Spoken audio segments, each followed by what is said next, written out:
देखिए भैया, बैठक की रणनीति है कि मैं अभी तक युवा से मिला नहीं था। मेरे कई भाई मुझे लोकसभा में प्रचार के दौरान टकराए थे, पर हम लोगों की बैठ के वार्तालाप नहीं हो पाई क्योंकि हम लोग सब लोग काम में व्यस्त हैं। तो आज की बैठक में मैं हर युवा से जानना चाहता हूं कि उनकी क्या क्वालिटीज हैं, उनका क्या टैलेंट है। क्योंकि क्या है कि हम बिना टैलेंट के आधार पर लोगों को काम बांट देते हैं, पर उनसे कभी ये जानते नहीं है कि आपके अंदर क्या क्षमता है, किस फील्ड में आप काम करना चाहते हो। तो हर एक व्यक्ति से उसका पोटेंशियल, उसका टैलेंट, उसके आधार पर कि आपका मन फील्ड वर्क में है, आपका मन मैनेजमेंट में है, आपका टीम बिल्डिंग में है, आपका कोऑर्डिनेशन में है। तो ये विस्तार रूप से सारी चीजों को लिखकर, सभी को जानकर एक नई योजना के तहत, नए तरीके के तहत हम एक यूथ कांग्रेस का डेवलपमेंट करना चाहते हैं। और सबसे बड़ी बात ये पूछना चाहता हूं कि क्या कमियां हैं और क्या कमियां हमें सुधारने की जरूरत है, और ऐसे कौन से चैलेंजेस हैं जो उनके डिस्ट्रिक्ट में उनको फेस किए जाते हैं।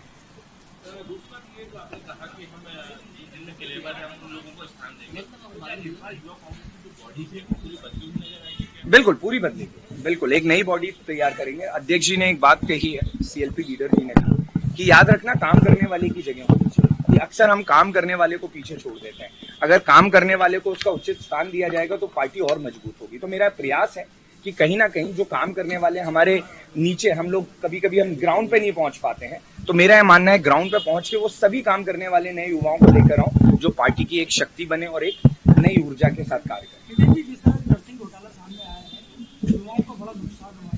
देखिए भैया, घोटाले तो बहुत सामने आए हैं, युवा का नुकसान ही हुआ है, भला वो व्यापम हो, भला वो सिंगस्त हो। मेरा ये मानना है जितने घोटाला भाजपा सरकार में इस 23 साल में हुए हैं, मुझे नहीं लगता किसी और सरकार में किसी राज्य में हुए होंगे। और आने वाले समय में आपको उन घोटाले के खिलाफ, उस अन्याय के खिलाफ एक नई युवा, एक क्रांति के साथ, एक हल्ला बोल के साथ रोडों पे दिखाई देगी।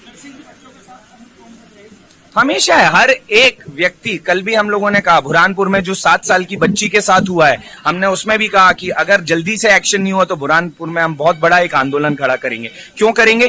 क्योंकि न्याय की आवाज एक यूथ उठाएगा और हमारा प्रयास है जहां न्याय हो रहे हैं वहां हम अपनी आवाज उठाने का काम करें।